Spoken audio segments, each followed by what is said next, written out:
उच्च शिक्षा के लिए मुझे बोलने का अवसर दिया, इसके लिए सभापति महोदय आपका बहुत बहुत धन्यवाद। माननीय सभापति महोदय, राजस्थान के शिक्षा मंत्री बैठे हैं। मैं शिक्षा मंत्री जी का ध्यान जालोर जिले की तरफ आकर्षित करना चाहूँगा। सभापति महोदय, जब भी परीक्षाएं होती है, रीट के एग्जाम होते हैं, जालोर जिले में परीक्षा का केंद्र नहीं दिया जाता। क्या जालोर जिले में परीक्षा का केंद्र नहीं देने से आपकी जो परीक्षा के पेपर लीक हो रहे वो बंद हो गए क्या? मैं आपसे शिक्षा मंत्री जी सभापति महोदय के द्वारा पूछना चाहता हूं कि मेरे जो क्षेत्र से और विधानसभा के जो छात्र अभी और जो परीक्षार्थी परीक्षा देने जयपुर आए थे, करीब एक एक छात्र के 10,000 रुपये का खर्चा आया। क्या इसका पुनर्भरण सरकार करेगी? किस प्रकार से आप इस तरह की अवरोधना पैदा कर रहे हैं कि एक परीक्षा केंद्र बंद करके क्या आपने पूरे राजस्थान में परीक्षा रीट के पेपर लीक होना बंद करवा दिया? तो मैं ये चाहूँगा कि अगली बार जब भी परीक्षा हो, जहाँ जिस जिले के हैं आप पुख्ता इंतजाम करिए और जिससे परीक्षा भी उसी क्षेत्र में हो, जिससे मेरे बच्चों को भी, मेरे परीक्षार्थियों को भी सही सुविधा मिल सके और सही वो मानसिक रूप से परेशान न होकर सही तरीके से परीक्षा दे सके। मैं माननीय सभापति महोदय, मैं जब अभी सभी स्कूलों में मेरा जाना हुआ, वार्षिकोत्सव चल रहे थे, मुझे बड़ा दुख हुआ।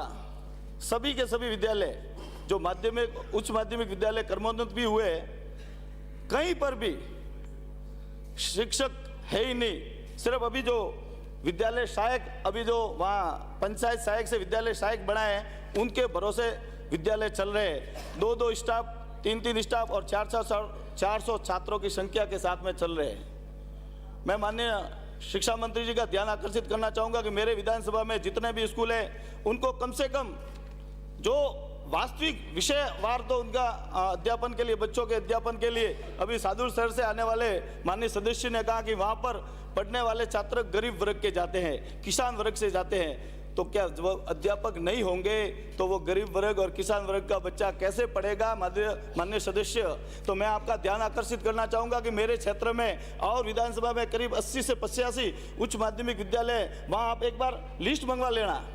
कहीं पर भी ये मेरे पास एक स्कूल की तो ये लिस्ट है, उसमें एक भी आपका ये जो पंचायत सहायक है, जो विद्यालय सहायक बना है, उसके अलावा एक भी पद भरा हुआ नहीं है, रिक्त पद है पूरे। इससे ज़्यादा शर्म की क्या बात हो सकती है? माननीय शिक्षा मंत्री, आप नवाचार करने में हमेशा आगे रहते हो। नौरवा में ये मैं माननीय शिक्षा मंत्री जी, आप नवाचार में भी करते रहते हो और आपका शिक्षा के प्रति ध्यान भी है। तो मैं आपका जालोर जिले के प्रति, जो हमेशा डार्क जोन जिला है, उसका ध्यान आपकी ओर आकर्षित करना चाहूँगा। हमारे जिले में जब भी नियुक्तियाँ, जब नए अध्यापकों की नियुक्ति होती है, जालोर जिले में लग जाते हैं। लगने के बाद प्रोबेशन पीरियड निकालते, सीधे ट्रांसफर करवा के चले जाते हैं। अब जिस प्रकार से सिविल सेवा में कैडर बना दिया जाता है कि जिस स्टेट में उनका सिलेक्शन होता है उन्हीं को उधर ही नौकरी करनी पड़ती है। तो मैं भी एक नवाचार के तहत आपको कहना चाहूँगा कि आप भी जालोर जिले और अन्य जो भी डार्क जोन जिले जहाँ पर अध्यापकों की हमेशा कमी रहती है, या तो आप जिलेवार उनकी नियुक्तियाँ करें या उनका सिलेक्शन करवाएं, या फिर कैडर बना दीजिए कि जो जिस जिले में जाएगा उसको 20 वर्षों तक कम से कम वहाँ नौकरी करनी पड़ेगी, जिससे उस क्षेत्र में कम से कम हमेशा जो आप सादुल शहर से आने वाले सदस्य की जो मैं कहते हैं कि गरीब और किसानों के लिए जो शिक्षा प्राप्त करने के लिए जो बच्चे जाते हैं, उनकी शिक्षा बराबर हो। मैं आपका ध्यान आकर्षित करना चाहूँगा प्रबोधकों के विषय को लेकर। प्रबोधकों का 14 जून 2021 को मुख्यमंत्री जी ने घोषणा की थी कि प्रबोधकों का प्रमोशन करेंगे। वरिष्ठ प्रबोधक कहा जाएगा उनको। वरिष्ठ प्रबोधक मतलब वरिष्ठ अध्यापक। तो मैं आपका ध्यान आकर्षित करना चाहूँगा, या तो मुख्यमंत्री जी ने वरिष्ठ प्रबोधक नाम खाली दिया है, अगर नाम नहीं देकर उनको वरिष्ठ अध्यापक जैसे जितने फायदे उतने मिलने चाहिए, तो उन्हें या तो सीनियर हाई सेकेंडरी स्कूल में विषयवार जिस विषय से उन्होंने पोस्ट ग्रेजुएशन की हुई है उनमें, जिसमें उनको उस प्रकार से उनके विषय अनुसार सीनियर हाई सेकेंडरी में लगा दिया जाए, या उच्च प्राथमिक विद्यालय में उन्हें उस स्कूल का हेडमास्टर बना दिया जाए, जिससे उन वरिष्ठ प्रबोधकों को भी लगेगा कि जो मुख्यमंत्री जी ने जो घोषणा की है वो वास्तव में की है। नहीं तो यही लगेगा कि मुख्यमंत्री जी भाषण देते हैं और उनका कोई अधिकारी इनका मानते नहीं है। शिक्षा मंत्री जी ये वास्तव में बहुत गंभीर विषय है और प्रबोधक हमेशा सभी से चर्चा भी कर रहे हैं। प्रबोधकों की कई समस्या को लेकर जो इनका प्रबोधक वरिष्ठ प्रबोधक नाम है उनको भी वरिष्ठ अध्यापक में किया जाए। आज जब भी आप रिप्लाई दे तो ये प्रबोधकों के विषय में जो वरिष्ठ प्रबोधक हटाकर वरिष्ठ अध्यापक कर दे, क्योंकि इनके मानदेय, उनका जो सैलरी है सब वो जब सिस्टम से पूरा कर रहे हैं तो उनका नाम भी चेंज करो, जो वो भी मूल धारा में आ जाएंगे, उनको भी ये लगेगा कि हम भी अध्यापक है। नहीं तो उनके देखने का नजरिया भी लोगों में डिफरेंस होता है। इसलिए मैं निवेदन करूंगा शिक्षा मंत्री जी कि आप आज जब रिप्लाई दे तो ये वरिष्ठ प्रबोधकों की जो महती मांग है उनको पूरा किया जाए। मेरे क्षेत्र में जो 92 प्रबोधक जिनके अभी तक नियुक्ति नहीं हुई है और किसी कारणवश से जालोर जिले की उनकी भी नियुक्ति नियमों के अनुसार होने वाली थी, उनकी नहीं हुई है, उनका भी नियुक्ति की जाए, जिससे आने वाले समय में उन परिवार वालों को भी फायदा मिले। सिर्फ 92 और वो रिक्त पद है और वो नियम में आते हैं, वो शिक्षा मंत्री जी ध्यान देंगे और उनका सिलेक्शन जरूर करेंगे। मैं माननीय शिक्षा मंत्री जी, मैं आपका ध्यान आकर्षित करना चाहूँगा, जब विषय कक्षा कक्ष के बारे में अभी चर्चा हुई कि सभी स्कूलों में कक्षा कक्ष नहीं है, मेरे क्षेत्र में 4 भामाशाहों ने 4 भामाशाह है आकोली में पूरा का पूरा विद्यालय बना कर दे रहे, करीब 2 से 2.5 करोड़ का। नाम है जितेंद्र जी जैन, रतन चंद जी जैन, उनकी माताजी की याद में शंकुंतला देवी जी की माताजी की याद में वो पूरा विद्यालय बना कर दे रहे आकोली में सीनियर हाई सेकेंडरी।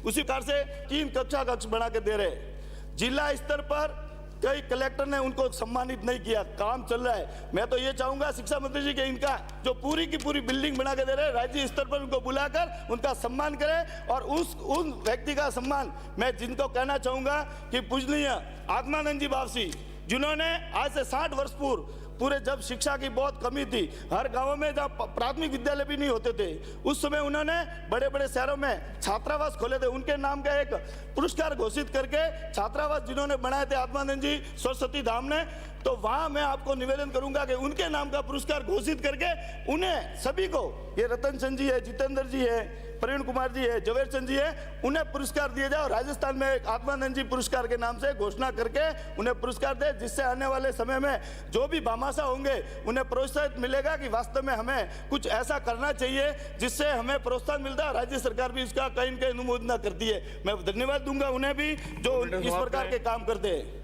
माननीय सभापति, अभी तो शुरू किया है।